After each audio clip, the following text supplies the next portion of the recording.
Circle of Inevitability, capítulo 95. Uma emboscada, livre. Lumian envolveu meticulosamente a mão esquerda em camadas de bandagens brancas. Reuniu seus suprimentos: mercúrio caído, seu machado de ferro preto, perfume de âmbar cinza, biscoitos, queijo, costeletas de carneiro ensanguentadas, corda para armadilhas e água fervida resfriada. Deslizando a espingarda por cima do ombro, ele deixou sua habitação semi-subterrânea. Através da névoa fina e cinza, ele se aventurou em um terreno árido, cheio de rachaduras. Entrou nas ruínas e caminhou em direção à clareira onde o monstro flamejante frequentemente se escondia. Ao ouvir um barulho distante, Lumian desviou-se para um caminho que previa que a criatura seguiria, chegando a uma armadilha natural que havia descoberto anteriormente. Um poço profundo ficava ao lado da estrada, com paredes desabadas à frente e à esquerda. Pedras empilhadas margeavam o lado direito e, atrás dele, uma casa quase desmoronada assomava. Tal armadilha era difícil de detectar. Lumian só a encontrou depois de vasculhar a área várias vezes. Ele se agachou atrás do poço, preparando algumas estacas de madeira afiadas. Ele o cobriu com uma rede de corda que havia tecido antes e camuflou-a com terra. Com a armadilha simples preparada, colocou a isca, 2 costeletas de cordeiro encharcadas de sangue, metade em terra firme e metade suspensa acima da cova. Lumian recuou, avaliando a situação precárias. Ele recuou para a casa quase desmoronada, empoleirando-se nos restos de uma parede externa. Ele ajustou sua posição para observar a armadilha sem ser visto pelos monstros que passavam. Em seguida, pegou o perfume âmbar cinza e borrifou na parede. Um perfume delicado e doce flutuava no ar, carregado por rajadas esporádicas de vento que sopravam pelas ruínas. A fragrância grudou na parede e em Lumian. Sem hesitar, saltou para longe, voltando para o caminho onde o monstro flamejante apareceria, posicionando-se mais perto de seus campos de caça. Mais uma vez mudou de direção, cruzando o caminho e entrando nas ruínas de um prédio em frente. Chegando à parte de trás da estrutura em ruínas, ele parou, encostou-se na parede e esperou. Tal como acontece com sua estratégia contra o monstro espingarda, Lumian nunca esperou que sua armadilha enganasse o monstro flamejante ou o ferisse gravemente. Essas iscas e alarmes visavam os sentidos aguçados, a observação e o comportamento da criatura. Só um caçador sabia explorar os pontos fortes de um caçador. É claro que tudo isso dependia de o alvo operar principalmente por instinto, com sua inteligência limitada ao combate. Encostado na parede, Lumian agarrou a mercúrio caído com a mão esquerda enfaixada, arrancando o pano preto que cobria sua superfície. Ele não sabia quanto tempo levaria para o monstro flamejante chegar, tudo o que podia fazer era ser paciente.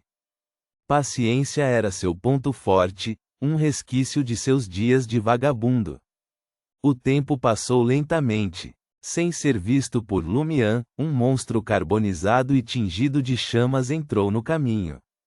Depois de caminhar mais de 20 metros, seu nariz se contraiu. Detectou o leve cheiro de sangue. O monstro não se virou imediatamente. Enquanto continuava, examinou subrepticiamente a origem do cheiro. Ao passar pela parede desabada, as costeletas de cordeiro ensanguentadas chamaram sua atenção. Comida tentadora, mas o monstro flamejante resistiu aos seus instintos, não devorando a isca. Ele continuou, diminuindo o ritmo. Logo, uma fragrância incomum encheu suas narinas. Imediatamente deduziu que a carne era uma armadilha e um caçador estava emboscado nas proximidades. Este caçador parecia diferente daquele que o havia observado anteriormente enquanto estava invisível. Faltava-lhe conhecimento suficiente sobre caçadores e não havia mascarado seu cheiro de antemão. Dando mais alguns passos, o monstro flamejante usou a fragrância e as pegadas sutis para localizar o inimigo escondido na parede externa do prédio atrás da armadilha. Fingindo ignorância, aumentou sua distância em mais 7 a 8 metros. De repente, ele girou, suas chamas escarlates condensando-se rapidamente em uma bola de fogo tingida de branco. Estrondo. Com um movimento da palma direita, a bola de fogo foi lançada em direção ao local da emboscada de Lumian, desabando a parede externa e fazendo a casa estremecer. Ao ouvir a explosão à distância, Lumian abandonou seu esconderijo e disparou para a clareira. Seus movimentos eram uma dança selvagem e distorcida. A explosão foi como um sinal luminoso, um forte lembrete para ele preparar rapidamente a segunda fase da armadilha. Lumian e Aurore planejaram esse plano intrincado, fazendo a própria presa avisar o momento certo de atacar.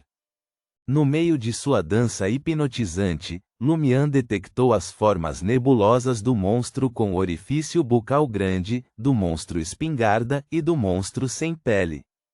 A essa altura, o monstro flamejante já havia se aproximado da parede desabada, em busca de qualquer vestígio de seu inimigo.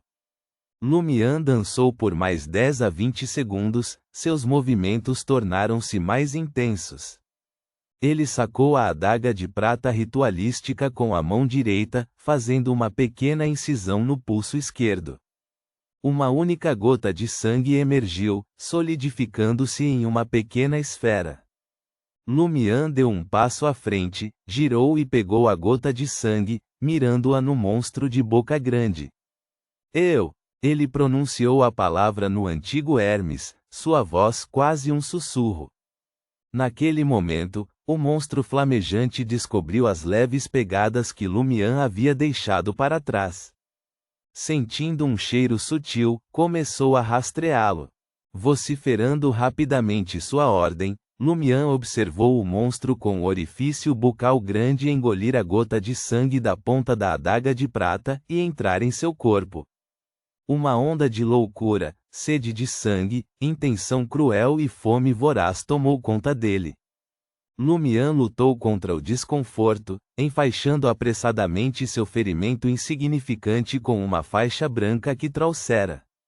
Em seguida, colocou um pedaço de queijo na boca, mastigando e engolindo para ter certeza de que o cheiro residual de âmbar cinza em seu corpo disfarçaria quaisquer outros odores misturados. Ao longo desse processo, Lumian correu até a beira da estrada e parou em um local discreto. Ele cerrou a mandíbula e se virou, refazendo cuidadosamente seus passos ao longo do caminho anterior. Confiando nas habilidades de observação de um caçador e na flexibilidade exagerada de um dançarino, Lumian fez questão de deixar apenas pegadas fracas e nenhuma marca adicional. Não demorou muito para que chegasse ao centro da estrada e parasse. Mantendo sua invisibilidade, Lumian permaneceu na estrada. Ele esperou, usando cogitação superficial constante para suprimir qualquer pensamento de atacar o monstro flamejante, uma forma rudimentar de interromper sua premonição de perigo. Sua inspiração veio da grande autoconsciência de um caçador. Aurore certa vez escreveu sobre a tática de refazer os próprios passos para cair em uma emboscada no meio do caminho de um romance. Depois de 7 ou 8 segundos, a forma negra do monstro flamejante apareceu à vista de Lumian. Utilizando sua flexibilidade incrível, ele torceu o corpo para observar o alvo que se aproximava. O monstro flamejante seguiu as pegadas e o cheiro deixados por seu inimigo. Ininterruptamente, continuou sua perseguição.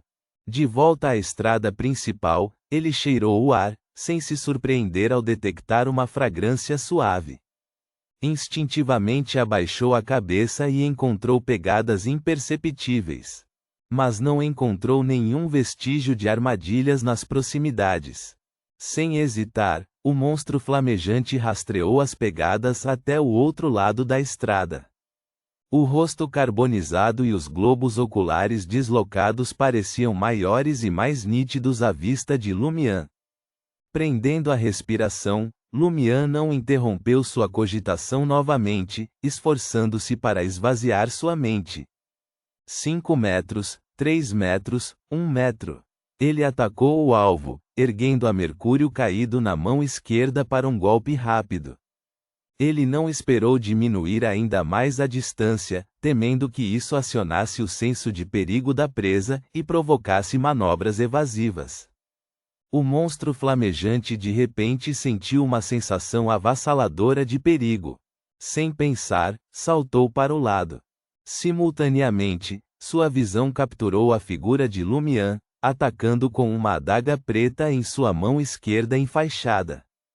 Eles estavam tão próximos que, apesar da reação do monstro flamejante, a evasão era impossível. Lumian colidiu com ele. Com um som dilacerante, a lâmina afiada da Mercúrio caído afundou no peito direito do monstro flamejante. O destino extraído do homem macarrão se infiltrou no corpo do alvo como um recipiente de mercúrio. Enquanto isso, um rio de incontáveis símbolos de mercúrio emergiu brevemente. Alguns dos destinos convergiram rapidamente para a lâmina negra. Lumian não se preocupou em selecionar o destino a ser trocado, deixando a Mercúrio caído fazer o que desejasse. Estrondo. As chamas do monstro explodiram. A forte onda de choque arremessou Lumian e a Mercúrio caído para longe. Chamas vermelhas acenderam suas roupas e queimaram sua pele facial. Lumian suportou a dor lancinante, torcendo a cintura no ar para alterar sua trajetória. Assim que pousou, levantou-se e fugiu. No entanto, incapaz de reentrar no estado de invisibilidade até que as chamas se extinguissem, ele permaneceu visível. Estrondo. Apesar de sua corrida serpentina, Lumian ainda foi derrubado pelo tremor da bola de fogo. Suas costas latejavam com uma dor entorpecente. Ele lutou para ficar de pé, saindo do caminho e entrando nas ruínas onde estava escondido antes. O monstro flamejante perseguiu Lumian, que não conseguiu ficar invisível mais uma vez. Ponto.